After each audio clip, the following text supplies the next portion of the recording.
이 애니메이션의 시작에는 두 개의 치열한 전투가 있습니다. 양측이 결국 휴전을 결정할 때까지 더 큰 위협이 다가오고 있기 때문입니다. 이 위협은 세상을 파괴하려 하고 있으며 곧 고대 일본이 직면한 사실이 드러납니다. 그것은 조디라는 거대한 악마용입니다. 이 용은 지금까지 존재했던 가장 강력한 생물입니다. 아무도 이 용을 이기지 못했고 이 용이 깨어날 때마다 도시와 마을 전체를 태우며 재만 남게 만듭니다.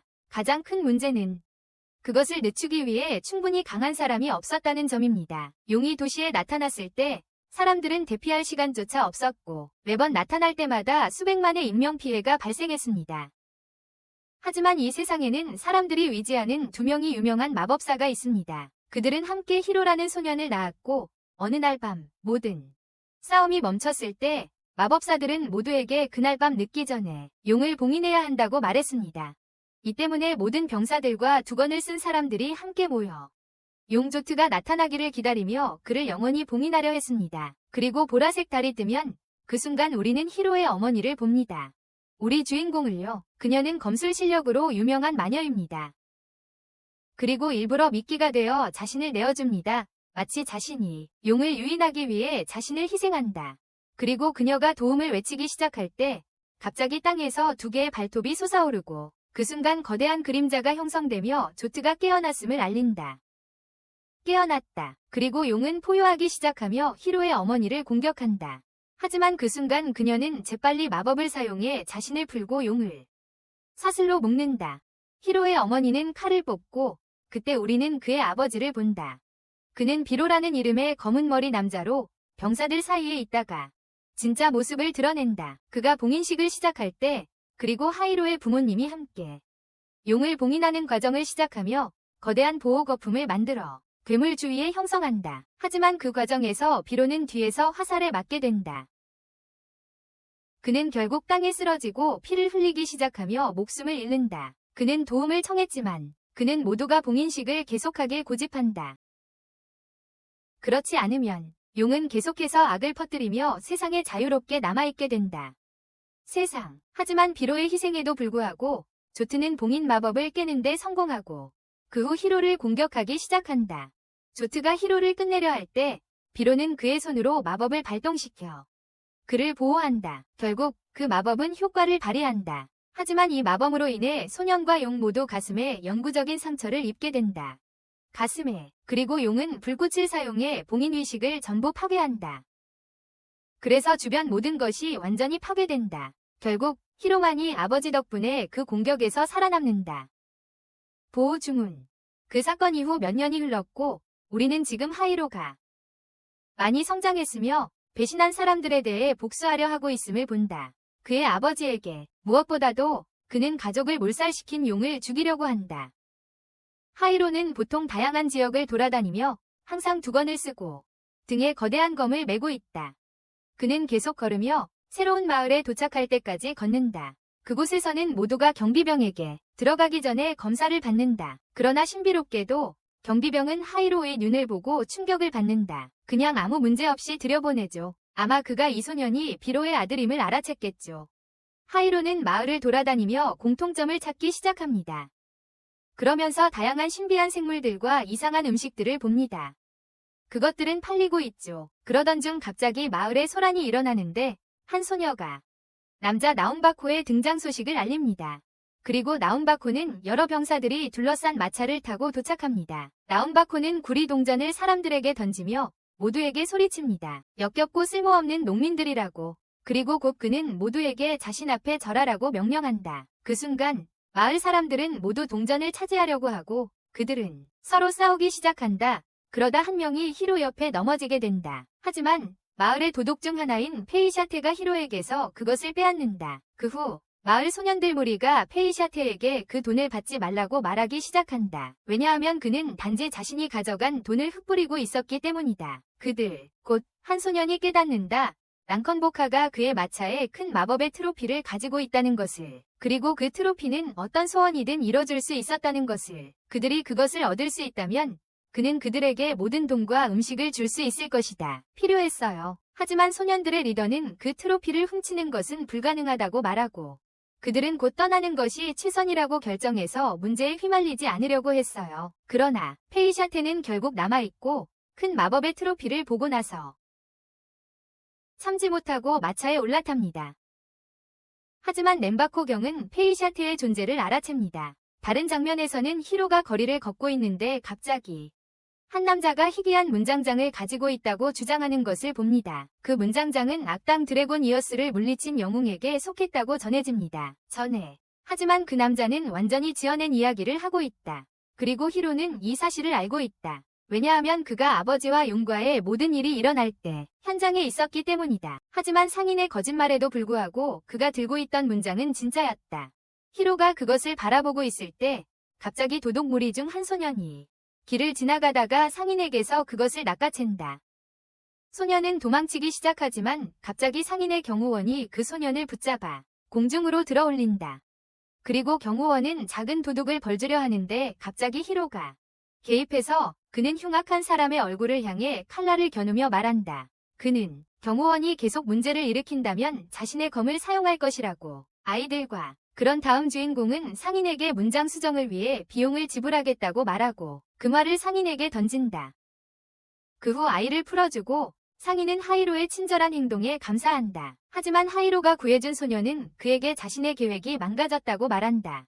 그는 경호원을 혼란시키려고 했고 그 덕분에 친구들이 다른 물건들을 훔칠 수 있었던 것인데 사실 하이로가 전체 계획을 망쳐버린 셈이었다. 그 때문에 소년들은 나중에 비밀 은신처로 돌아가서 그들이 시작한다. 그들이 계획을 망친 하이로를 바보라고 욕하는 이야기. 하지만 혼란 속에서 그들은 하이로의 팔찌를 손에 넣는데 성공했고 그들이 주인공에 대해 험담하는 동안 갑자기 하이로가 그곳에 나타나서 팔찌를 되찾으러 왔고 그 소년들이 그 물건이 자신에게 얼마나 소중한지 모른다고 말한다. 그 후 하이로는 팔찌를 훔친 소년에게 이름이 무엇인지 묻고 소년은 자신이 토미트라고 대답한다. 하이로는 팔찌를 되찾았지만 아이들은 기뻐하지 않는다. 그래서 하이로는 도망치려고 하지만 곧 소년들이 그를 쫓기 시작한다. 그 사이에 또 다른 신비롭고 매우 무서운 남자인 자이로를 본다. 그는 얼굴에 상처가 있고 시장에도 있었으며 호기심에 그곳에서 누군가 하이로를 봤는지 도시 곳곳에 물어보고 있었지만 안타깝게도 시장의 누구도 하이로를 본 기억이 없다고 말했다. 하지만 자이로의 동료는 하이로가 이미 그 도시를 지나갔을 것이라 확신하며 그곳에서 그를 찾을 수 있을 거라고 말했다.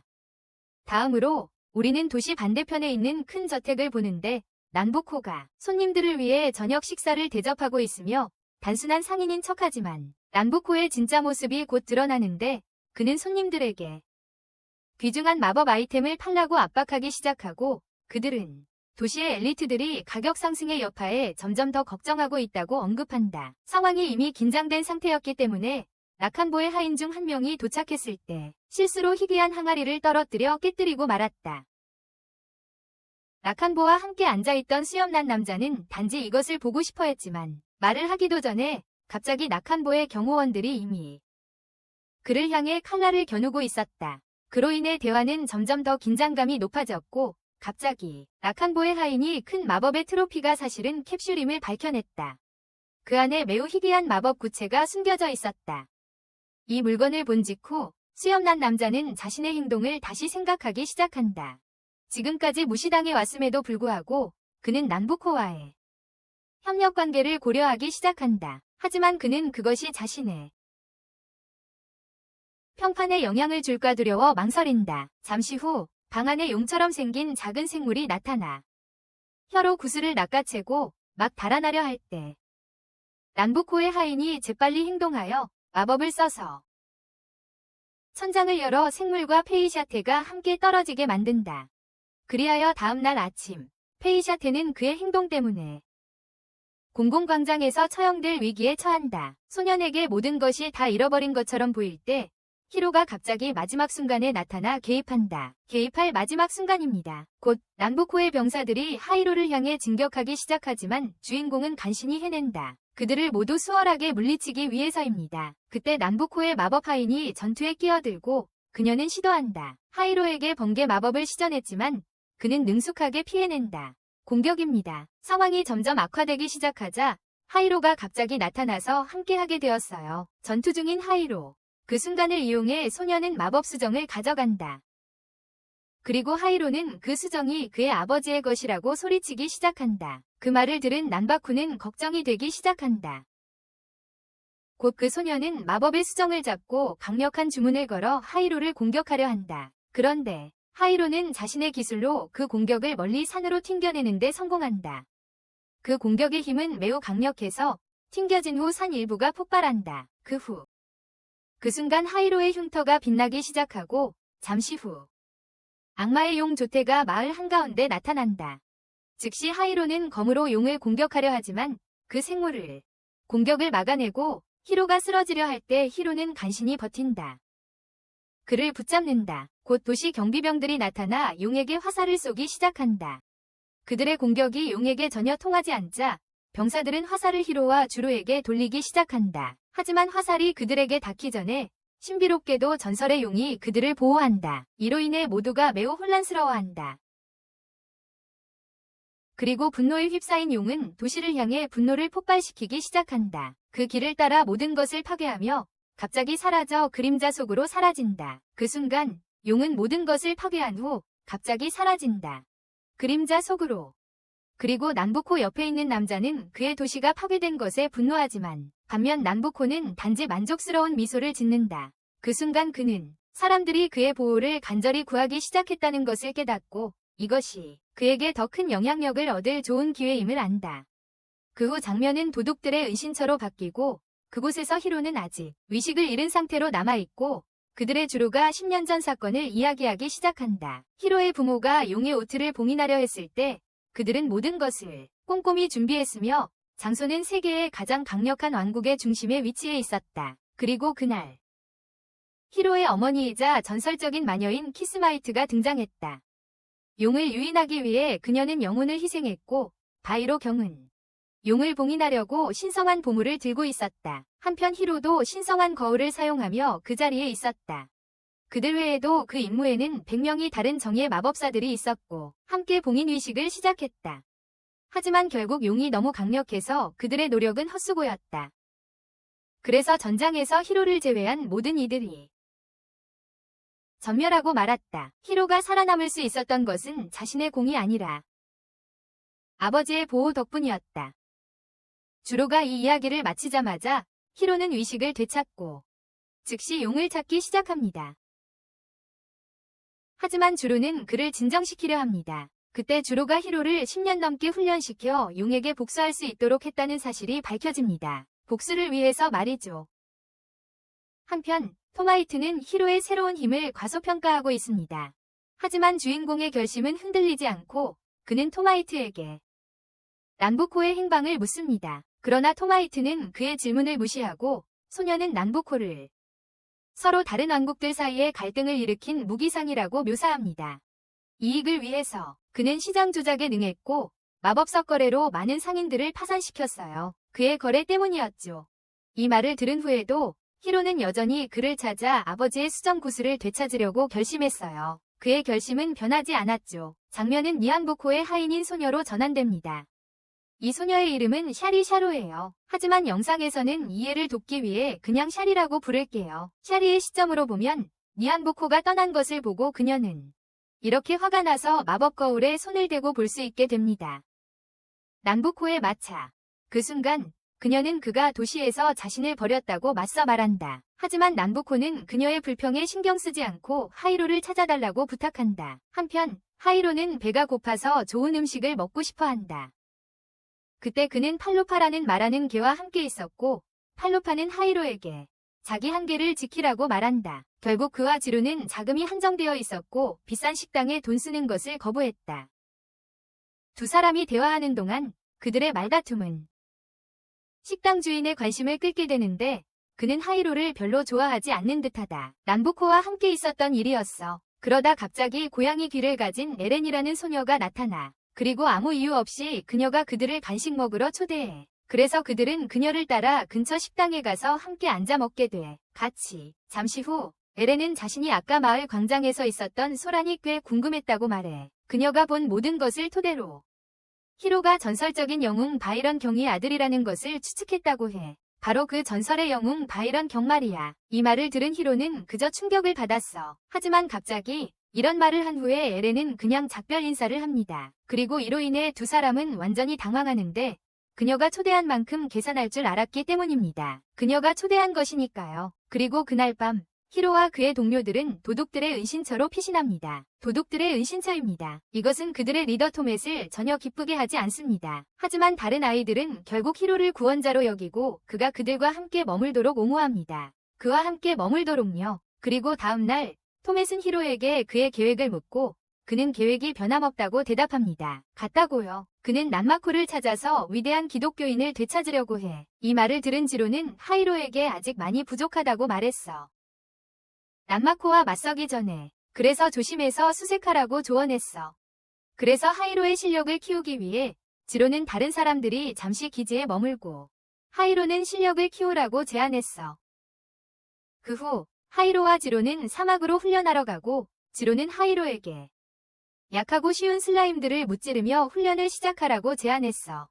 이 임무는 간단할 것 같았지만 하이로는 사실 자신을 희생하며 슬라임들을 베려고 하고 있어. 그들이 그곳에 있는 동안 갑자기 모래용이 나타난다. 사막. 그리고 왠지 하이로는 단순한 슬라임도 이기지 못하면서도 용을 이길 수 있다고 생각해 공격하러 간다. 그리고 예상대로 그는 그 생물에게 아무것도 할 수 없게 된다. 갑자기 아름다운 소녀가 용의 입에서 그냥 나타났어요. 매우 특이한 외모입니다. 그리고 갑자기 그 소녀가 하이로에게 다가와 그의 가슴에 머리를 기대었다. 자, 여러분, 이 애니메이션 주인공들의 삶은 정말 끔찍하다. 그리고 그걸로도 부족한지 그 소녀는 자신이 함께하고 싶다고 말하기 시작한다. 히로의 여정에서. 그리고 그 소녀는 자신의 이름이 세라토라고 밝힌다. 하지만 히로가 아무것도 하기 전에 지로는 상황이 매우 이상하다고 느끼기 시작하고 갑자기 세라토를 공격한다. 그러나 히로가 개입해 그가 그렇게 하지 못하게 막는다. 그래서 히로는 이제 신비롭게 땅에서 무언가를 줍기 시작한 세라토의 이상한 행동을 계속 관찰한다. 그 순간 그들은 기회를 틈타 떠나 기지로 돌아간다. 거기서 히로는 마침내 모두를 위해 식사를 준비하며 자신이 쓸모있음을 증명한다. 그리고 그날 늦게 히로는 세라토와의 만남에 대해 생각하기 시작한다. 그리고 토밋은 자신이 아름다운 소녀를 찾기 위해 필사적인 독신남일 뿐이라고 말한다. 그는 그렇게 말했다. 토밋이 맞기 때문에 히로는 꽤 화가 난다. 하지만 사실 히로는 세라토가 느낄지도 모를 외로움이 걱정이다. 그녀가 외로워할까봐 걱정이다. 결국 그녀는 사막에서 혼자 길을 잃었다. 하지만 토밋은 그 소녀를 걱정하는 마음도 있지만 그들의 상황은 그리 다르지 않다고 말한다. 그는 그렇게 말했다. 결국 그들의 그룹은 버림받은 아이들로 이루어져 있었다. 한편 도시에서는 샤라와 그녀의 병사들이 히로를 계속 찾고 있다. 그들은 성공하지 못하고 도시의 구석구석을 계속 수색했지만 갑자기 모두를 놀라게 하며 세라토가 단순히 그들 앞에 나타난다. 모두를 꽤 놀라게 만든 채 그 후 장면은 다소 음침한 도시 위에 떠있는 궁전으로 바뀐다. 그리고 궁전 안에는 난마포가 있는데 그는 자신의 사업 보고서를 분석하고 있다. 그는 한쪽 눈이 먼 노인인 바하로파 박사에게 명령을 내리고 있다. 난마포의 명령은 그가 자신의 연구실에서 무기를 준비하라는 것. 곧 우리는 난마포와 거래하는 동안에도 이유는 알 수 없지만 바하로파 박사가 세라토를 걱정하는 것처럼 보인다는 것을 알게 된다. 그런 다음 장면이 전환되고 같은 밤에 세라토가 갑자기 도둑의 자리로 나타난다. 그녀의 미모는 너무 뛰어나서 그곳의 모든 소년들이 침을 흘리게 만들 정도야. 그리고 세라토는 하이로에게 어디를 가든 그를 찾을 것이라고 말해. 타밋은 하이로에게 이제 더 중요한 일이 있으니 용을 쫓는 것을 멈추라고 말하지. 그는 도발적인 어조로 말했고 이 말은 하이로를 정말 화나게 만들었어. 그러자 세라토가 직접 개입해서 하이로를 진정시키려고 했지. 다음 날 하이로와 팔로파는 시장에 가서 정산을 하고 곧 그들은 돈이 거의 다 떨어졌다는 것을 알게 돼. 그동안 하이로는 세라토와 함께 사막을 탐험하며 모험을 계속하고 있어. 그는 계속해서 전투 기술을 향상시키려고 노력하고 슬라임을 물리치려고 계속 애쓰지만 여전히 어려움을 겪고 있다. 그들이 그곳에 있는 동안 갑자기 늑대 한 마리가 나타나 그들을 공격한다. 그 순간 히로는 자신의 빛날 순간이 왔다고 생각하며 세라토에게 인상을 주기 위해 늑대와 맞서기 시작한다. 하지만 그가 계획한 것과 달리 그는 완전히 지배당하고 만다. 전투 중의 야수. 그를 쓰러뜨린 후 늑대는 시선을 세라토에게 돌린다. 히로는 그녀를 지키기 위해 마지막 힘을 모은다. 하지만 놀랍게도 세라토는 침착하게 그 자리에 머물며 이유를 알 수 없이 늑대를 기절했어요. 그런데 그녀는 늑대를 재우기만 했다고 말했어요. 그리고 하이로가 어깨에 상처를 입었다는 것을 깨닫고는 마법으로 그를 치유했어요. 하이로는 세라토가 단순히 예쁜 얼굴만이 아니라는 것을 깨닫고 놀라워했어요. 그리고 나중에 그들은 시장에서 그 늑대를 금화 한 개에 팔았어요. 그 후 도시를 걷던 중 하이로는 한 남자가 병사들에게 끌려가는 것을 봤어요. 그는 곧 그 남자가 마법석 광산에서 강제로 일하게 되었다는 것을 추측했어요. 그는 곧 알게 되었어요. 하이로의 주인공 정신은 그가 그런 상황을 그대로 두고 떠나는 것을 허락하지 않는다. 그래서 그는 개입하기로 결심하고 경비들에게 그 남자를 살려달라고 부탁한다. 하지만 슬라임들과 마찬가지로 그의 노력은 또다시 무용지물이 되었다. 그리고 이번에는 병사들에게 맡기까지 한다. 곧이어 하이로는 붙잡혀 자신이 구하려 했던 남자 옆에 감금된다.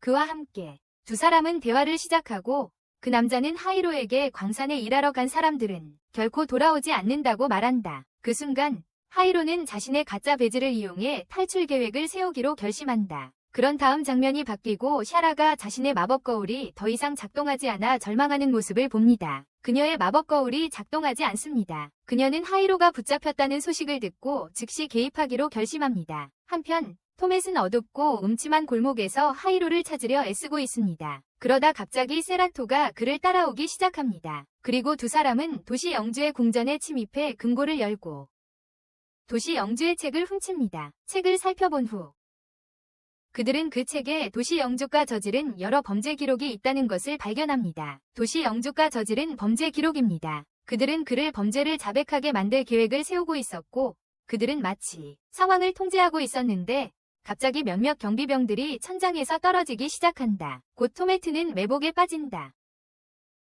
이게 끝인 줄 알았는데 갑자기 주로가 방을 침입하고 팔로파와 함께 경비병들을 제압하는 데 성공한다. 그리고 그룹은 감옥을 침입해 히로와 다른 죄수들을 구출한다. 다음 날 히로는 세라토를 해고하려 하지만 그녀는 계속 따라오겠다고 고집한다. 히로는 더 이상 그녀의 이상함을 참을 수 없게 되고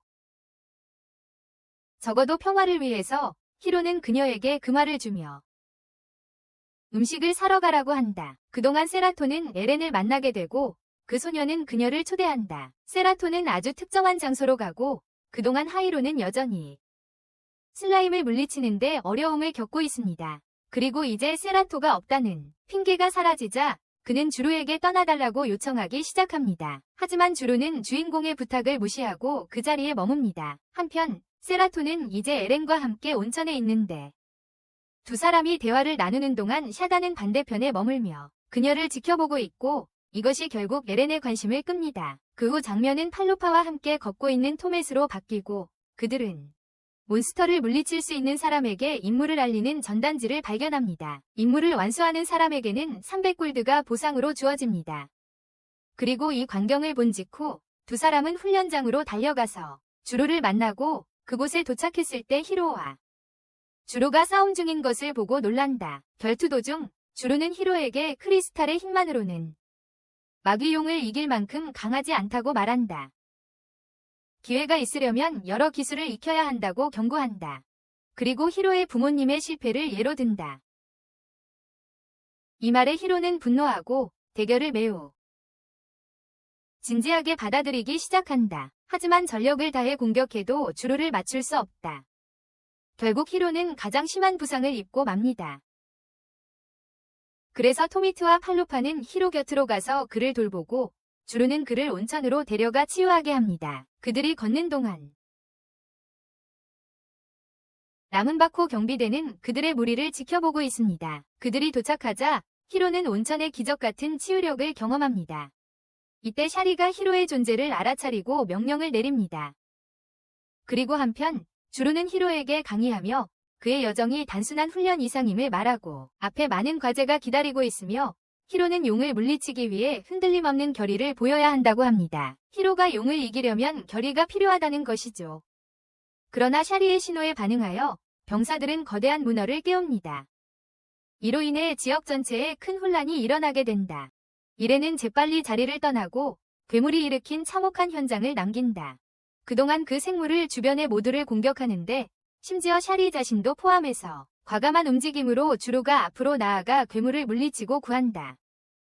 그날 한편 히로는 세라토를 찾아 호수 근처에서 그녀를 발견한다. 그때 모두가 도시로 모이는데 그곳에서 그 괴물이 사실은 밝혀진다. 샤리가 하이로를 잡기 위한 계획의 일부였다. 그 후 그들은 물리친 괴물을 부유한 구매자들에게 판다. 이를 통해 히로에게 좋은 갑옷을 사줄 수 있기를 바란다. 하지만 결국 그가 원했던 갑옷은 훨씬 비쌌기 때문에 그는 다른 저렴한 사슬 갑옷으로 만족해야 했습니다. 다음날 아침 하이로는 아이들에게 작별 인사를 하고 이제 여행을 떠날 준비가 되었습니다. 그의 여정에 이때 토미가 모두를 놀라게 하며 하이로의 일행에 합류하고 싶다고 말합니다.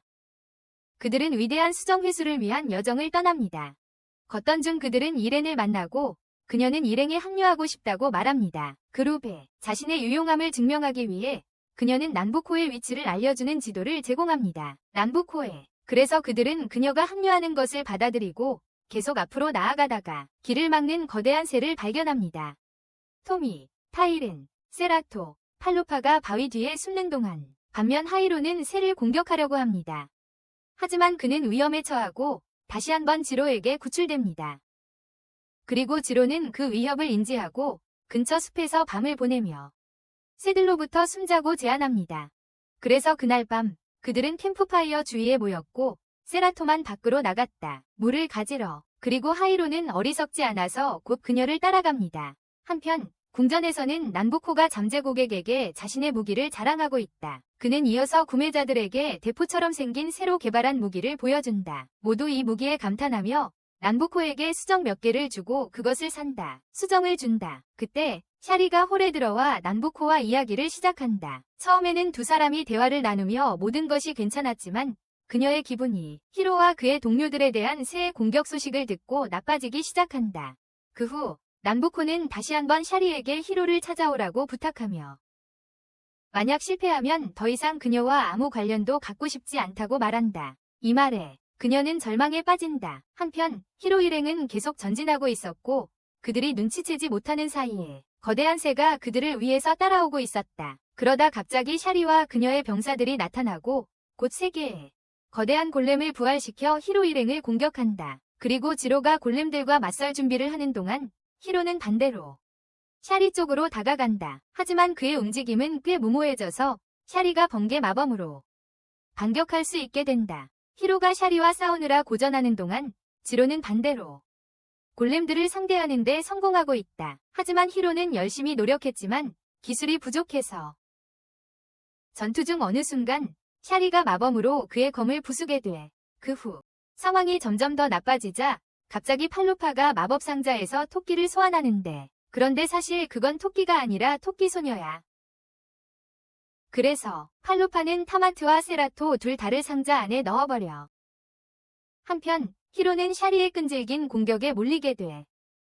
그때 드로우가 드디어 도움을 오고 전투가 더 치열해지면서 딱마저도 그들의 강렬한 공격에 흔들리기 시작하고 드로우는 끝내 샤리의 강력한 마법에 맞아 넘어지고 말았다. 그 순간 샤리는 그 기회를 이용해 지로를 인질로 잡고 만약 히로가 그녀에게 복종하지 않으면 지로를 끝내겠다고 말한다. 그 순간 분노와 절망이 히로의 감정을 장악하기 시작한다.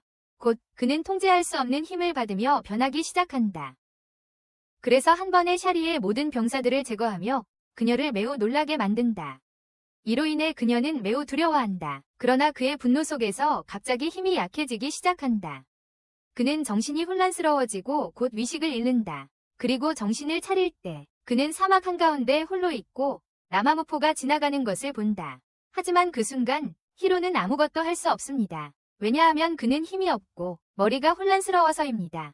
그 사이에 앞서 봤던 토끼소녀 무무가 마법 상자와 함께 갑자기 나타나고 세라토가 나타나 히로를 데리러 가자고 합니다.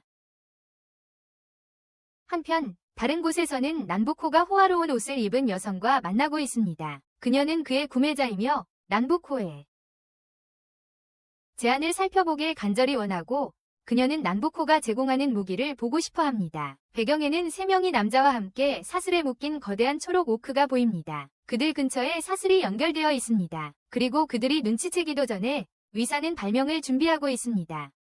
갑자기 붉은 빛이 오크와 남자들을 감싸기 시작한다. 이렇게 해서 모두가 모여 무서운 괴물을 만들어낸다. 그 모습을 본 구매자는 만족한 듯 보이고 근처에서 바위 뒤에 숨어있던 히로는 모든 것을 지켜보다가 라운바쿠와 결투를 하기로 결심한다. 칼이 없었음에도 불구하고 히로는 큰 용기를 가지고 싸움에 임했다. 하지만 곧 그는 전투에서 밀리기 시작한다. 결국 패배하더라도 그는 여전히 용기를 내어 라운바쿠에게 큰 크리스탈을 넘기라고 요구하며 그 크리스탈이 그에게서 나온 것이라고 주장한다. 하지만 남부코는 히로의 말을 전혀 신경 쓰지 않고 그냥 병사들에게 명령한다. 주인공을 체포하라고. 그 후 장면은 지로로 돌아가고 그는 히로의 기술에 대해 생각하고 있다. 그가 본 것이다. 그러다 갑자기 에렌이 나타나고 에렌이 혼잣말을 하는 동안 그룹은 히로를 쫓기로 결정한다. 다음으로 장면은 남부코가 진영으로 돌아가는 모습으로 바뀐다. 그가 그곳에 도착하자마자 샤리가 달려가 그를 찾아가 사과를 한다. 히로를 잡지 못한 것에 대해 사과드립니다. 하지만 남부코가 히로를 이겼기 때문에 그는 매우 기분이 좋았다. 그래서 그는 샤리에게 화를 내지 않고 동전이 가득 든 주머니를 주었다. 그에 감동한 샤리는 감사의 마음으로 남부코를 안았다. 그리고 우리는 지로가 다른 사람들과 함께 관찰하고 있는 것을 본다. 남부코가 만든 반인바노크를 한편 히로는 텐트 안에 남아 의자에 묶여있다가 남부코가 들어온다. 그리고 곧 그는 히로에게서 비밀을 캐내기 위해 고문 도구를 보여주기 시작한다. 남부코가 처음 묻는 질문은 히로와 악마용 조드와의 관계에 관한 것이다. 조드에 대해 히로는 그 질문에 놀라며 악한 존재가 무엇인지 이해할 수 없었다. 나무바코 같은 상인에게 그런 사악한 생물에게서 무엇을 원하겠어요. 그리고 나무바코는 그에게 만약 용이 풀려났다면 확실히 여러 나라에 혼란을 일으켰을 것이라고 설명합니다. 그 나라들은 그 무기를 사야 했겠죠. 이렇게 해서 그의 이익은 크게 늘었을 겁니다. 그런데 나무바코가 신문을 계속하려던 찰나 갑자기 밖에서 소란이 일어납니다. 그곳에서 구매자가 화가 나서 무시당했다고 느낀 것이 보여집니다. 나무바코가 무슨 일이 일어나는지 보기 위해 밖에 나가 있는 동안 히로는 다리를 풀고 배지를 되찾습니다. 그리고 손가락을 이용해 묶인 밧줄을 자르는 데 성공합니다. 한편 우리는 바하로파 박사가 그의 최신 발명품을 조심스럽게 만지는 모습을 본다. 그의 센서가 근처에 세라토가 있음을 감지할 때까지. 곧 과학자는 그녀를 찾을 수 있을지 보기 위해 살펴보기로 결심한다. 그리고 텐트 안에서 하이로는 왼손을 자유롭게 해야 한다는 것을 알 수 있다. 자유로워지기 위해. 하지만 그가 그렇게 하기 전에 갑자기 과학자가 장치를 들고 텐트 안으로 들어온다. 세라토를 찾으러. 곧 과학자는 어떤 이유에서인지 하이로의 냄새가 세라토의 냄새를 떠올리게 한다는 것을 이해한다. 세라토의 냄새를. 하이로가 세라토가 어디 있냐고 묻자 텐트 밖에서는 샤리와 그녀의 병사들이 남부코에게서 받은 돈을 축하하고 있다. 그런 다음 장면은 다시 텐트로 돌아가고 하이로가 스스로를 풀어내는 것을 본다. 그리고 그가 과학자와 맞설 준비가 되었을 때 신비롭게도 과학자는 그에게 세라토를 돌봐달라고만 부탁한다. 이에 하이로는 그렇게 하고 싶지만 남부코에게서 어떻게 탈출할지 모르겠다고 대답한다. 그때 과학자는 하이로에게 신비한 액체를 건네며 그 액체를 마시면 하이로에게 희망이 있을지도 모른다고 말한다. 처음에 히로는 이 대화를 매우 이상하게 느꼈지만 그는 더 나은 선택이 없었기 때문에 결국 그 액체를 마시기로 결심한다. 그러자 히로는 하늘에서 떨어져 친구들 바로 앞에 나타난다. 그동안 교수는 텐트 안에 남아 의자에 앉아있다. 히로가 있어야 할 자리에서. 그리고 남콩보가 히로의 상황을 확인하러 돌아왔을 때 그는 분노하며 본다. 교수가 그의 자리였던 곳에 있었다는 것을. 그는 심지어 그 자리에서 교수에게 죽이라고 위협한다. 하지만 그는 그 과학자가 자신의 실험에 얼마나 중요한지 안다. 그래서 결국 남콩보는 아무것도 하지 않는다. 과학자는 계속 걱정하지 않으며 그의 결심은 하이로와 세라토를 보호하는 것에 있다는 것이다. 남바쿠는 이를 듣고 흥미를 느끼며 과학자에게 하이로가 세라토의 진짜 정체를 알았는지 묻는다. 그러나 결국 그는 상관없다고 말하며 세라토를 가능한 빨리 제거할 계획이다 라고 한다. 이 말들이 과학자를 걱정하게 만든다. 그 후 장면은 광산으로 바뀌며 그곳에서 에렌이 광범위한 채굴 작업이 진행되고 있다고 말하는 것을 본다. 목적은 마법의 돌을 찾기 위함이다. 이다. 갑자기 세라토가 하이로에게 다가와 과학자의 향기를 맡기 시작하고 그 사이 자이로는 하이로의 마음에 대한 과학자의 수수께끼 같은 관찰을 이해하려 애쓰며 하이로와 드래곤조드 사이에 분명한 연결고리가 있다고 더욱 믿게 된다. 자이로는 하이로의 아버지가 그를 보호하기 위해 주문을 걸었을 때 어쩌면 드래곤의 심장과 하이로의 심장이 연결되었을 것이라고 믿기 시작한다. 그리고 이 연결의 증거는 그들 둘 다가 가지고 있던 흉터일 것이다. 가슴. 그 순간 그는 바이로의 보호 주문이 사실 하이로의 숨겨진 능력을 깨우는 역할도 했다고 믿기 시작한다. 악마용의 능력은 아마도 하이로에게 전해졌을 것이다. 그래서 하이로가 긴장했을 때 그렇게 강력한 힘을 각성한 이유를 설명할 수 있다. 하이로는 자이로의 말을 귀 기울여 듣고 곧 용이 죽으면 어떻게 될지 궁금해진다. 용이 생명을 잃으면 어떻게 될지 궁금해진다. 그리고 그 궁금증에 이끌려 동굴 밖으로 달려나가고 자이로와 팔루파가 하이로를 뒤따른다. 자이로와 팔루파가 하이로를 뒤따른다. 에렌도 함께 가려 하지만 토맷이 곧 그녀를 막으며 이 일은 그녀가 관여하기에는 너무 민감하다고 말한다. 장면은 다시 궁전으로 돌아가고 차르는 난부코에게 받은 괴물과 즐거운 시간을 보내고 있다. 차르는 난부코에게 받은 괴물과 즐거운 시간을 보내고 있다. 그리고 이 기괴한 괴물은 여러 종류의 날아다니는 눈을 가지고 있었고 곧 그녀는 그것들을 풀어준다. 히로가 그의 움직임을 따라가도록. 다음에 우리는 히로의 무리가 다시 모두 함께 있는 것을 보고 함께 도착한다. 완전히 파괴된 마을에.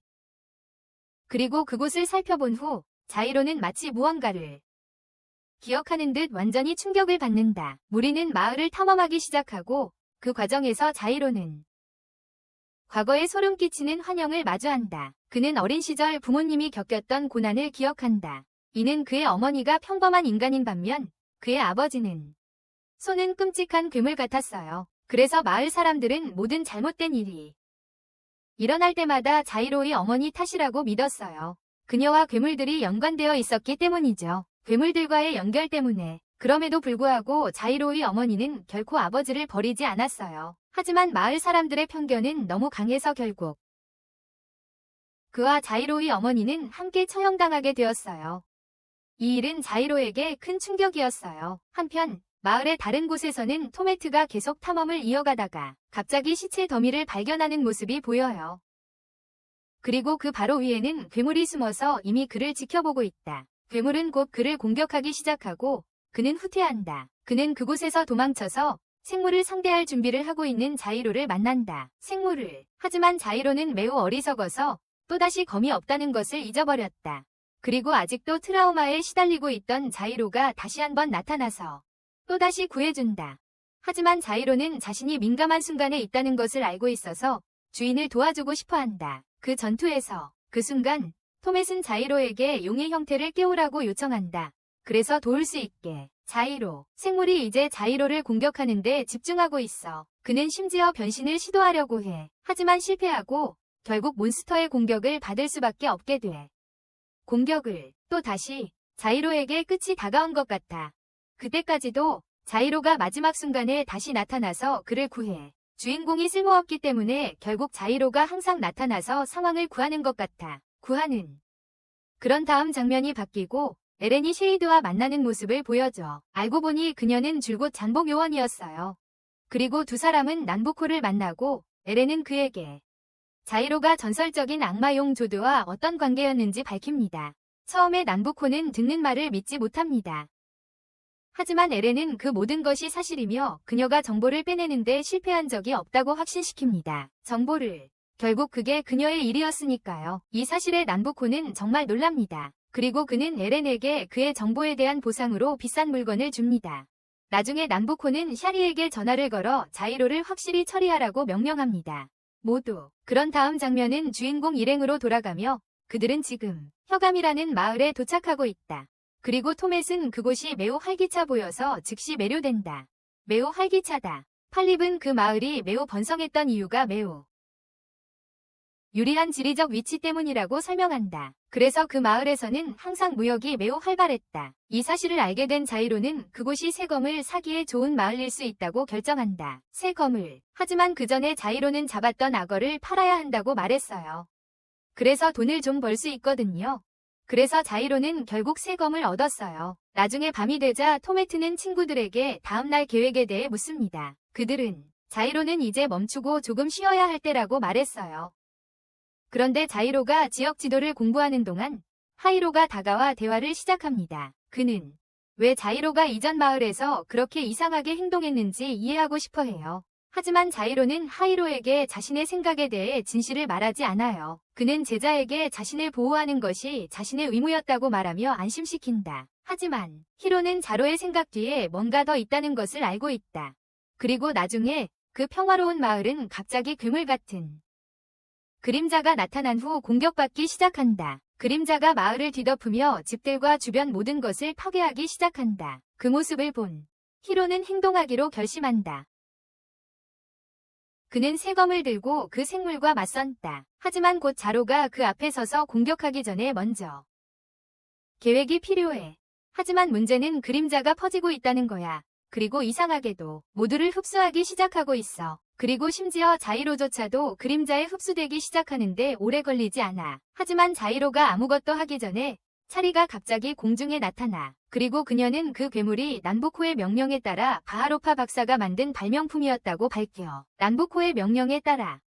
그리고 이 순간에도 바하로파 박사와 난부코가 마법 거울을 통해 마을에서 일어나는 모든 일을 지켜보고 있는 것을 볼 수 있어. 그리고 시간이 지날수록 자이로는 점점 더 많이 그림자에 흡수되고 있어. 그림자. 그리고 하이로는 차리가 곧 번개 공격을 하기에 도와줄 수도 없다. 이번에는 기로의 도움 없이 위험한 순간을 맞이한다. 하이로는 결국 친구들과 함께 궁지에 몰리게 된다. 이로 인해 그는 가장 치명적인 형태를 드러내게 된다. 그렇게 그는 변신을 시작하며 전설의 용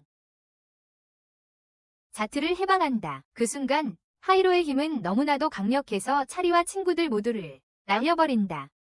하이로는 그런 자신을 보고 두려워한다. 하지만 그는 아무것도 할 수 없었어요. 그리고 그는 완전히 그림자에 삼켜질 것 같아서 끝이 날 것 같았어요. 그때까지는요. 갑자기 에렌이 나타나 그를 구하려고 했어요. 글쎄요. 결국 에렌은 자신에게 관심 있는 것만 하는 것 같네요. 어쨌든 상황이 너무 나빠지자 차리이는 떠나기로 결심했어요. 그동안 우리는 진짜 악마의 용이 그 앞에 모습을 드러내는 것을 봅니다. 그것은 모두에게 끝이 될 것이었어요. 하지만 분노의 한창일 때 히로는 용의 형상을 제어하려고 시도했어요. 그 모습의 실체를. 하지만 그는 아직 100% 제어하지 못하고 있어. 그래서 결국 검으로 자로를 공격하게 돼. 그리고 이상하게도 이 공격이 세라토에게도 맞는 것 같아. 대부분의 사람들이 죽을 것 같다고 생각하기 시작했어. 하지만 갑자기 히로가 정신을 차리기 시작하면서 용의 힘이 서서히 사라지기 시작했어. 그리고 정신을 차리자마자 히로는 충격을 받았어. 자신이 본 것은 지로가 땅에 누워있는 모습이었거든. 그는 이 일에 대해 매우 미안하게 느끼기 시작했어. 곧 세라토가 그를 위로하며 도움을 건네기 시작했어. 반면 난바쿠는 계속해서 일어나는 모든 일을 관찰하고 있어. 그리고 그는 드래곤잣의 힘을 얻고 싶다면 먼저 히로를 제압해서 주인공에게서 드래곤의 힘을 훔쳐야 한다는 결론에 이른다. 주인공에게서 그 후 일행은 하룻밤을 보내기로 한 오두막으로 돌아간다. 히로는 아직 위식을 잃은 지로를 바라볼 수밖에 없다. 한편 부엌에서는 팔로파가 자신이 준비한 음식 맛에 불만을 표한다. 그가 준비한 음식 맛에. 그리고 갑자기 지로가 깨어나 히로에게 큰 안도감을 준다. 그 순간 히로는 무의식 중이라도 지로를 공격한 자신이 죄책감을 느낀다. 무의식 중이라도. 하지만 지로와 팔로파는 그가 자신이 무엇을 하고 있는지 몰랐다고 안심시켰다. 그는 세라토가 지로의 부상을 치유하는 데 따르는 위험을 설명하자 하이로의 걱정은 더욱 커졌다. 결국 용의 힘으로 맞은 타격은 치유하기 훨씬 더 어려웠다. 게다가 세라토는 하이로가 조심하지 않으면 언젠가 용이 그를 완전히 장악할 수 있다고 말했다. 이 말을 들은 하이로는 무서워서 떨었고 지로는 그들이 텔 선생님께 도움을 구하자고 제안했다. 그는 그가 상황을 통제하는 방법에 대해 어떤 아이디어를 가지고 있을지도 모른다고 믿었다. 하이로는 이 말을 듣고 무서워했으며 지로는 텔 선생님께 도움을 구하자고 제안했다. 그는 그가 상황을 통제하는 방법에 대해 어떤 아이디어를 가지고 있을지도 모른다고 믿었다. 그들은 텔 선생님께 도움을 구하자고 했다. 하지만 그가 이 말을 한 직후 그는 다시 의식을 잃고 만다. 한편 아래층에서는 팔루파와 무무가 지로를 돌보기 위해 사야 할 약값에 대해 다투고 있다. 그들이 사야 할 약값에 대해 다투고 있다. 그때 테미치는 그들이 온천으로 돌아가자고 제안한다. 하지만 팔루파는 그것만으로는 지로의 생명을 구하기에 부족할 수 있다고 말한다. 그리고 모두가 놀라는 가운데 제렌이 해결책을 제시한다. 그녀는 지로를 치료할 수 있는 희귀한 약초를 찾는 방법을 알고 있다고 말한다. 그리고 히로는 약초를 구해 주인을 구하기 위해 여행을 떠난다. 히로와 세라토가 걷는 동안 히로는 약초를 구하러 가는 긴 거리에 대한 답답함을 그녀에게 토로한다. 그들이 약초를 구하러 가는 긴 거리에 대해 그녀에게 불만을 털어놓는다. 세라토는 그에게 침착하라고 말한다. 왜냐하면 그들이 이 일을 해야 지로를 도울 수 있기 때문이다. 지로. 그리고 히로가 기숙사까지 걸어가야 한다고 불평하는 동안 우리는 제렌이 지로의 상태가 악화되고 있다고 나머지 그룹에게 알리는 것을 본다. 이때 팔루파는 그가 정말 약을 살 돈이 없는지 확인한다. 반면 토밋은 세라토에 대한 의심이 커지고 있음을 표현한다. 세라토. 그는 한동안 그녀를 관찰해왔고 그녀의 행동이 매우 이상하다고 느꼈다. 그리고 여행 중 그녀의 식욕부진도 이상하게 여겼으며 게다가 세라토가 바르하로파 박사와 연루되어 있다는 점도 의심했다. 또 하나 토밋이 알아챈 것은 그녀도 거의 웃지 않는다는 것이었어요. 그는 정확히 무엇을 의심하는지 몰랐지만 뭔가 이상하다는 걸 알았어요. 그 소녀에게 뭔가 문제가 있다는 걸. 한편 히로와 소녀는 약초를 찾기 위해 협곡에 도착했고 그곳에서 갑자기 나타난 거대한 두꺼비와 마주치게 됩니다. 이번에는 세라토가 히로를 구해주는데 그는 위험해서 히로를 밀어내며 도망치려고 합니다. 그는 도망치려 하지만 갑작스러운 비로 인해 도망이 어려워집니다. 위험한 상황 속에서도 세라토는 자신을 치유하는 데 필요한 약초를 찾는 데 성공합니다. 그 약초는 주로가 치유하는 데 꼭 필요했어요. 그리고 히로는 결연한 의지로 약초를 채집하러 간다. 한편 기숙사에서 에렌은 난부코가 히로를 죽일 계획이라고 그룹에게 말한다. 그리고 그녀는 이 정보를 사용된 장치를 통해 얻었다고 그들에게 말한다. 의사소통을 위해서입니다. 팔루파는 난부코가 히로를 공격하는 이유에 흥미를 느끼고 에렌은 그에게 이 관심이 히로가 드래곤작과 가졌던 관계와 연관되어 있을 것이라고 제안한다. 그리고 협곡으로 돌아가면 히로가 약초를 얻으려 애쓰고 있는 모습을 볼 수 있다. 왜냐하면 이제 그의 길에 이상한 거북이가 나타났기 때문이다. 하지만 기숙사로 돌아가보자. 거기서 상황이 더 흥미롭다. 그룹은 이제 히로와 난부코의 계획과의 연결고리에 대해 논의하고 있다. 그리고 곧 그들은 히로의 내한보의 영지 방문이 그의 아버지의 유산과 관련이 있다는 것과 그가 책임지고 있다는 사실을 깨닫는다. 그 생물의 심장을 가진 것. 그리고 에렌은 곧 모두를 더 걱정하게 만든다. 내한보가 조작한 것임을 밝히면서 전설의 용포에게 관한 속임수였다. 그는 이 속임수를 이용해 세왕국 간의 불화를 조장하려 했다. 이 말을 들은 팔루파는 내한보의 계획을 이해한다. 그는 내한보가 용을 이용해 공포를 퍼뜨리려 한다고 추측한다. 그렇게 하면 사람들이 더 많은 무기를 사야 하니까. 하지만 팔루파는 이 사건들이 대륙전쟁으로 번질까 두려워한다. 그동안 협곡에서 히로는 빛나는 거북이를 무찌르려고 계속 노력하고 있다. 계속해서 많은 고생 끝에 그는 필요한 약초를 회복하는 데 성공한다. 그 후 그는 세라토와 함께 기숙사로 돌아가서 약초를 준비한다. 주루에게 그리고 약초를 먹자마자 마법 같은 빛이 나타나고 갑자기 주루가 의식을 되찾고 잠시 후 토미테가 들어와서 다른 사람들과 걱정스러운 이야기를 나눈다. 그는 도시 아이들이 마법 광석을 채굴하도록 강요받고 있다는 소식을 들었으며 이것이 곧 전쟁이 일어날 징조일 가능성이 높다고 말했다. 그래서 일행은 지체하지 않고 곧 여정을 재개한다. 그 사이에 토마이트는 모두에게 임박한 전쟁에 대한 두려움을 표현한다.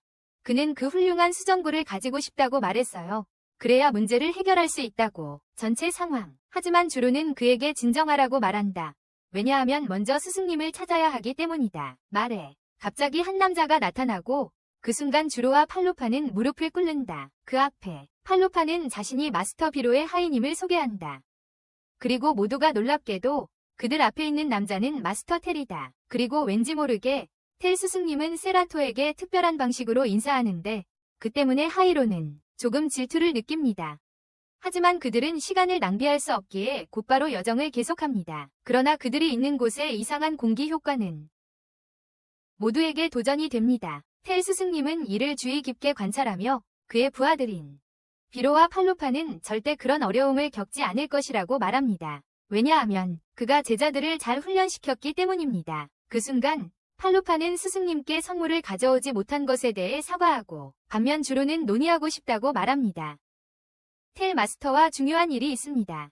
그리고 그들이 동굴 깊숙이 들어가자 주로는 하이로가 용으로 변한 충격적인 현실을 그에게 드러냅니다. 하이로가 용으로 변한 충격적인 현실을 이야기를 들은 후 그는 강력한 에너지를 소환합니다. 그리고 노이는 드래곤잣 봉인의식에 실패한 비극적인 이야기를 말하기 시작합니다. 드래곤잣에. 하지만 그의 방대한 지식에도 불구하고 텔은 그 상황을 정확히 어떻게 해결할지 알지 못했습니다.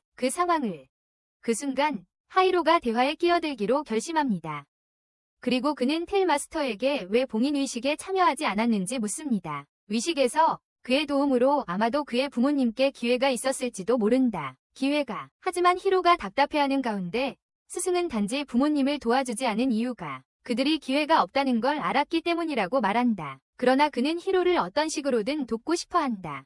그래서 그는 주인공을 자신과 함께 마법 훈련에 참여하도록 초대한다. 그에 따르면 이것이 히로가 자신의 용 형태를 다루는 데 도움이 될 수 있기 때문이다. 그들이 동굴을 나서자 텔 스승은 각 구성원에게 과제를 만들어 각자가 자신의 기술을 향상시킬 수 있도록 한다. 그리고 히로는 걷는 법을 배워야 하는 매우 특이한 훈련을 받는다.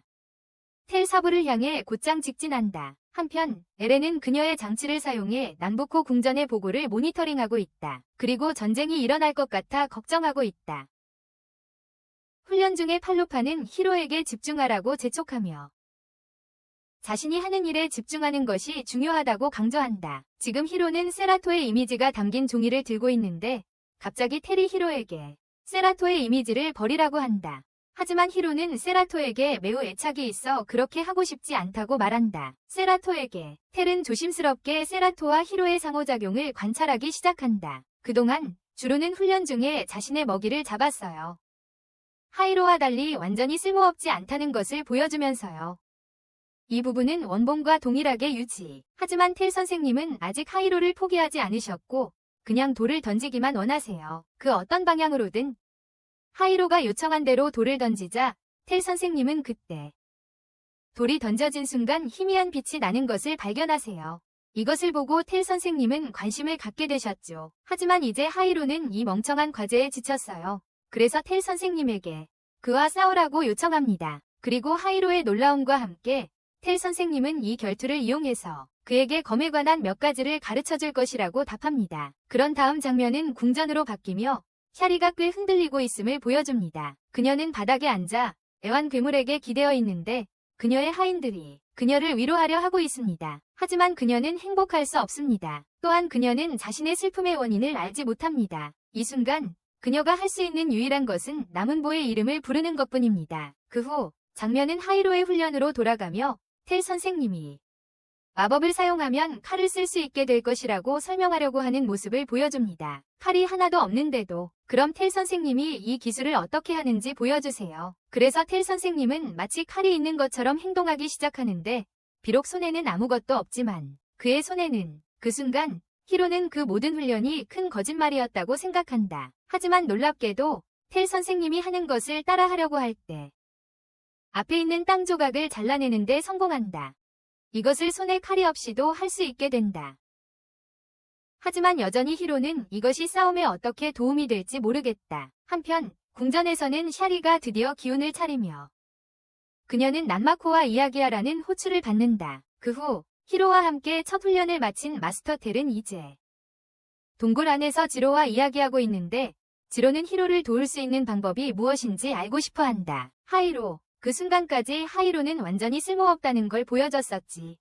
전투. 그리고 텔은 지로에게 히로가 검술에 뛰어나지 않지만 그 소녀는 마법에 대한 진정한 잠재력을 가지고 있다고 말한다. 지로는 히로가 완전히 쓸모없지는 않다는 사실에 기뻐하지만 여전히 히로가 검술 훈련을 계속하는 것이 중요하다고 생각한다. 그리고 그 순간 마스터 텔은 지로와 동의하며 말한다.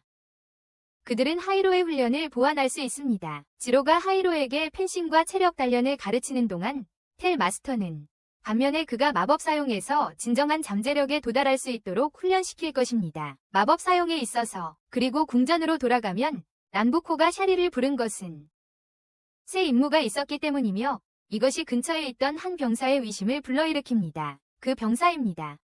그 후 우리는 하이로의 훈련으로 돌아가서 텔 마스터가 그에게 마법검으로 자신을 치려고 시도해보라고 요청합니다. 그리고 텔은 하이로에게 만약 그가 성공한다면 그와의 훈련을 마친 것이라고 말합니다. 히로는 마법 공격을 텔에게 쏘고 텔은 이 공격에 맞은 척한다. 그것으로 하지만 사실 마지막 순간에 그는 마법 방벽을 만들어서 공격이 자신에게 닿지 않게 막았다. 그래도 그는 히로의 훈련이 끝났다고 생각하고 히로가 그룹과 함께 계속 여행할 수 있도록 허락한다. 그들은 사막으로 돌아가 여행을 계속하며 걷는다. 그런데 또 다시 거대한 새에게 공격당한다. 하지만 언제나처럼 지로는 조심스럽게 새를 쫓아낸다. 그러나 에렌은 결국 넘어지고 그 순간 그녀가 사용하던 장치가 나무바코와의 소통도 끊기고 그리고 모두가 그녀가 그룹에 침투한 스파이였다는 사실을 알게 돼 에렌은 사과조차 하지 않으려고 해. 반대로 그녀는 정보를 모으는 게 임무라고 말하지. 돈을 위해서라고. 그 배신에 직면한 지로는 에렌을 제거할 준비가 되어 있었어. 하지만 히로는 그럴 가치가 없다고 말했지. 그래서 그들은 그녀를 사막 한가운데 버리고 떠나 계속 여행을 이어가. 그런데 걸어가면서 에렌이 수수께끼처럼 말하는데 심각한 일이 생길 거라고. 그들의 행동에 대한 결과. 한편 궁전에서는 경호원들의 걱정에도 불구하고 찰은 네은바코로부터 받은 임무를 수행하기로 결심한다. 그래서 그녀는 애완동물 옆에 있는 기계에 들어가고 보아하니 이제 바하루파 박사의 새 실험용 쥐가 될 것 같다. 한편 히로와 친구들은 사막을 계속 가며 지쳐있다. 더위 때문에. 하지만 지로는 그들이 3일 밤을 버텨야 한다고 상기시킨다. 그리고 얼마 후 상황은 더 악화되어 결국 물이 떨어지고 만다. 그들의 물이 바닥난다. 그리고 얼마 지나지 않아 폴루파는 사막의 구멍에 빠지고 그곳에서 놀라게 된다. 거대한 괴물에게 잡혀 먹힐 위기에 처하는 것을. 그룹의 누구도 그를 구할 방법을 몰라 하는 가운데 에렌이 우연히 그 그룹에 합류하고 그녀는 폴루파가 괴물에서 도망칠 수 있도록 도와준다. 하지만 그것이 모든 어려움의 끝은 아니었다. 그리고 얼마 지나지 않아 그룹은 모래폭풍을 맞이하게 되고 그로 인해 흩어지게 된다. 폴루파는 결국 에렌 곁에 남게 되고 에렌에게 자신을 찾은 것은 그녀뿐이며 다른 사람들과 연락이 끊겼다고 말한다. 그리고 그들은 무엇을 해야 할지 몰라 한다. 그렇다. 이 시점에서 에렌은 오아시스까지 걸어가자고 제안하는데 그녀는 다른 사람들이 거기서 물을 구하기 위해 만날 것이라고 믿고 있다. 두 사람은 걷기 시작하고 시간이 지날수록 더위가 점점 심해지다가 폴루파가 결국 기절하고 만다. 한편 밤이 되자 히로와 사루토가 함께 있는 모습이 보이고 히로는 추위에 떨고 있고 사루토는 걱정하는 듯하며 다음날 히로가 계속 아파하는 모습이 보인다. 이번에는 갈증 때문에 사루토가 주인공을 돕기 위해 행동하기로 결심한다. 그리고 그동안 폴루파와 에렌도 깨어난 모습을 볼 수 있다. 벌레가 한 방울의 물을 가지고 있는 것에 질투하는 것 같아. 그리고 두 사람이 사막을 걷다가 결국 토밋과 주루를 만나게 돼. 토밋도 더위와 갈증으로 의식을 잃었었어. 이제 네 사람은 함께 오아시스를 찾는 여정을 계속해. 한편 사루토는 자신의 몸에서 약간의 물을 모았고 곧 이 물을 하이로에게 자연스럽게 건네는 모습이 보여. 두 사람이 눈치채지 못하는 사이 위에서 새 괴물이 지켜보고 있어. 반면 나머지 그룹은 무사히 오아시스에 도착했고 토밋은 물을 마신 후 드디어 깨어났어. 한편 사라토는 사실상 히로를 오아시스까지 업고 가고 있었지만 그 도중에 두 사람은 샤리에게 깜짝 놀라고 그 순간 우리는 그 소녀가 자신의 애완동물과 융합했다는 것을 알게 된다. 이걸 다른 애니메이션에서 본 적이 있는 것 같은데 하지만 그녀는 이전보다 훨씬 강하다. 곧 샤리는 한 방에 사라토를 쓰러뜨리고 그리고 난부쿠의 명령에 따라 히로를 붙잡는다. 그 후 장면이 바뀌고 난부쿠의 계획이 진행 중임을 보게 된다. 그가 퍼뜨린 악룡의 귀환에 대한 소문이 효과를 발휘하고 있었고 그 때문에 새 왕국은 이미 군대를 모으고 있었다. 전쟁에 대비했다. 한편 히로는 샤리에 위해 난부코를 만나러 가게 되고 난부코는 그에게 용을 부활시켜 많은 파괴를 일으키게 하려 했으며 사람들이 그의 무기를 사도록 강요받게 될 것이라고 말한다. 그리고 그 순간 남부코는 히로를 충격에 빠뜨리는 정보를 밝힌다. 충격에 그는 주인공에게 10년 전 용 공격 전체가 자신의 책임이었다고 말한다. 바로 그때가 히로의 부모가 자신을 희생해 용을 막으려 했던 시기였고, 남부코는 모든 연루 사실을 숨기고 무사히 빠져나갔다는 것이다. 그의 자신의 부모님을 죽인 진짜 범인이 바로 눈앞에 있다는 사실을 알게 된 히로는 분노에 휩싸인다. 그는 곧 칼을 뽑아 공격을 시작한다. 하지만 남부코는 그의 공격을 쉽게 막아낸다.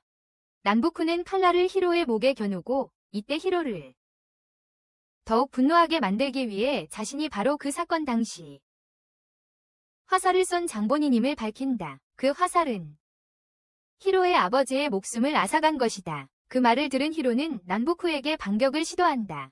하지만 그는 남부코를 상대할 힘이 부족하다.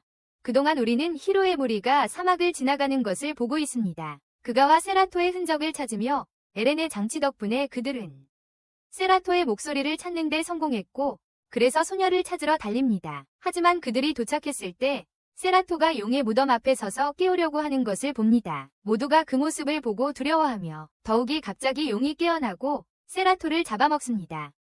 히로는 세라토가 눈앞에서 잡아먹히는 모습을 참지 못하고 공격을 시작합니다. 하지만 모두를 놀라게 하는 일이 벌어지는데 용이 입을 벌릴 때 그들은 그것을 봅니다. 세라토는 입안에 차분히 앉아있다.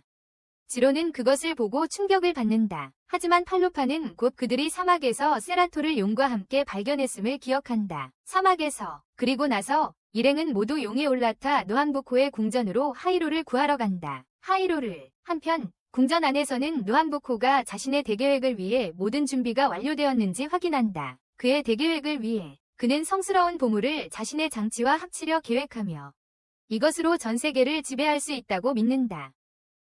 하지만 그는 그렇게 하기 위해 왕국의 모든 마법의 힘을 희생해야 한다는 것을 알고 있다. 그리고 그는 진심으로 자신이 모든 힘을 갖기 위해 그것을 하는 것을 꺼리지 않는다. 한편 세라토의 무리는 용과 함께 궁전으로 다가가고 있다. 그런데 갑자기 용이 공격당하고 그들은 긴급 착륙을 해야 한다. 그리하여 불쌍한 용은 결국 위식을 잃고 땅에 떨어진다. 그 후 무리들은 어떻게 궁전에 들어갈 수 있을지 고민하기 시작한다. 그 순간 신비롭게도 바하루파 박사가 그들 옆에 나타난다. 그리고 그는 세라토의 진짜 본성을 드러낸다. 그는 사실 그녀가 그들이 만든 마법 인형이라고 설명한다. 남부코의 명령에 따라 그리고 하이로와 세라토 사이의 연결은 과학자가 소녀의 핵심에 드래곤조트의 피 일부를 넣었기 때문에 존재했다. 그 때문에 그들은 이런 연결을 공유했다. 팔루포는 그 말을 듣고 매우 놀랐다. 하지만 곧 과학자는 세라토가 남부코에게 버림받았다고 말한다. 그녀가 괴물 같은 외모가 없었기 때문에. 하지만 그녀가 제거되어야 할 때 그녀는 단지 자신의 의지를 가지고 태워져야 할 그 장소 전체를 얼려버렸다. 그리고 바로 그 순간 과학자는 세라토가 자신만의 의지를 가진 독립된 존재가 되었다는 것을 깨달았다. 그래서 결국 그가 그녀를 살려준 것이다. 어쨌든 그 후 일행은 남부코와 맞서기 위해 궁전을 침입한다. 그리고 곧 그들은 남부코가 히로를 인질로 잡고 있는 것을 보고 놀란다. 남부코는 이제 자신의 계획을 시작할 때라고 말한다. 일식이 시작되자마자 갑자기 남부코의 왕국이 껍질로 둘러싸이기 시작한다. 그리고 그 순간 샤리의 놀라움 속에 남부코는 왕국의 모든 이들에게 알린다. 자신이 모두를 희생시키려 한다고. 그렇게 해야 드래곤잡보다 더 강력한 악마를 만들 수 있기 때문이다. 드래곤잡보다. 이 소식에 궁전 주변의 모든 이들은 절망에 빠지고 탈출구를 찾기 시작한다. 탈출구를. 하지만 이제 모든 문이 닫혔고 모두에게 너무 늦은 것처럼 보인다. 이 사실을 알게 된 샤리는 남부코에게 배신감을 느낀다. 다음으로 남부코가 세라토도 붙잡았다는 것을 알게 되는데 그의 계획을 실행하기 위해 히로뿐만 아니라 그녀도 필요했기 때문이다. 그들은 하이로 꼭대기에서 함께 있었다. 그의 친구들이 그 때문에 고통받는 것을 보고 지친 하이로는 곧 분노에 휩싸여 다시 한번 힘을 제어하지 못하기 시작한다. 그 순간 남바쿠는 세라토에 대한 통제력을 활성화시키고 그것이 신비롭게도 소녀의 옷 색깔을 바꾸게 만든다. 이렇게 해서 그는 세라토에게 하이로와의 전투를 시작하게 만든다. 한편 나머지 그룹은 말 그대로 동전을 세고 있는데 왜냐하면 그들은 하이로와 합류하기 위해 이무무의 도움을 필요로 한다. 그리고 언제나처럼 도움을 제공하는 대가로 토끼 소녀는 그들에게 돈을 받고 있었다. 그렇게 마지막으로 나머지 그룹이 궁전 꼭대기에 도달했을 때 그들은 히로가 통제력을 잃고 세라토를 공격하려던 것을 본다. 하지만 그들은 제때 도착해서 그 일이 일어나기 전에 개입할 수 있었다. 이 시점에서 히로는 전투에 참여할 준비가 되어 있다. 그러던 중 샤리가 그에게 도전하기 위해 나타난다. 두 사람은 전투를 시작하고 히로와 세라토도 싸우기 시작한다. 그리고 히로가 목숨을 잃기 직전 갑자기 드래곤 자디가 통제권을 잡는다. 그것이 바로 난바쿠가 원했던 바로 그 일이다. 그는 이 순간을 이용해 드래곤을 큰 수정 구체 안에 가두었다. 그리고 그렇게 한 후 난부코는 용과 합체하는 과정을 시작한다. 곧 히로는 난부코가 용의 모습인 것을 보고 분노한다.